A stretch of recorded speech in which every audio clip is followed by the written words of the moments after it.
उन्हाळ्याची तीव्रता वाढत असल्याने सध्या मोठ्या प्रमाणात साप बाहेर पडत असल्याचे दिसते। मात्र लोकांनी घाबरू नये, कारण उन्हाळा हा सापांचा मिलन काळ असतो, अशी आकोदेखी छत्रपती संभाजीनगर जिल्ह्यातील वैजापूर मधील वन्यजीव रक्षक अमित अनर्ते यांनी सुनावली आहे। शिवसत्ता टाइम्स न्यूज चॅनलशी बोलताना ते म्हणाले, साप हा थंड रक्ताचा प्राणी आहे। त्याला उष्णता सहन होत नाही, म्हणून तो थंड जागेच्या शोधात बिळाबाहेर पडत असतो। हा काळ मिलनासाठीही सापांना योग्य असतो। सापाची मादी शरीरातून फेरोमोन्स म्हणजेच एक प्रकारचे द्रव्य सोडते। सापाची वास घेण्याची क्षमता जास्त असते, जवळजवळ 1000 मीटर पर्यंत ते वास घेतात। मादीने सोडलेल्या प्रणय द्रव्याच्या शोधात नर साप असतो। मे व जून महिन्यात मान उंच करून 2 साप खेळताना बऱ्याच ठिकाणी दिसतात। हे दामन जातीचे साप असतात। लोकांना वाटते हे सापांचे मिलन आहे, मात्र ते मिलन नसते तर युद्ध असते, अशी माहिती अमित अनर्ते यांनी दिली। 2 नर साप हे उंच उभे राहण्याचा प्रयत्न करतात। जो साप जास्त उंच उभा राहतो तो युद्ध जिंकतो, त्याला मादी सोबत मिलन करण्याचा हक्क प्राप्त होतो।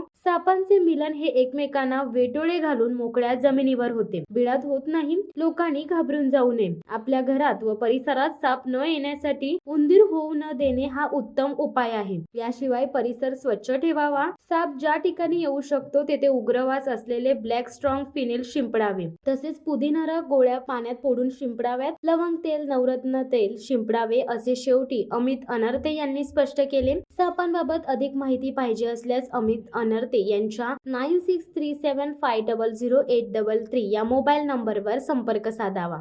शिवसत्ता टाइम्स न्यूज ब्युरो, वैजापूर।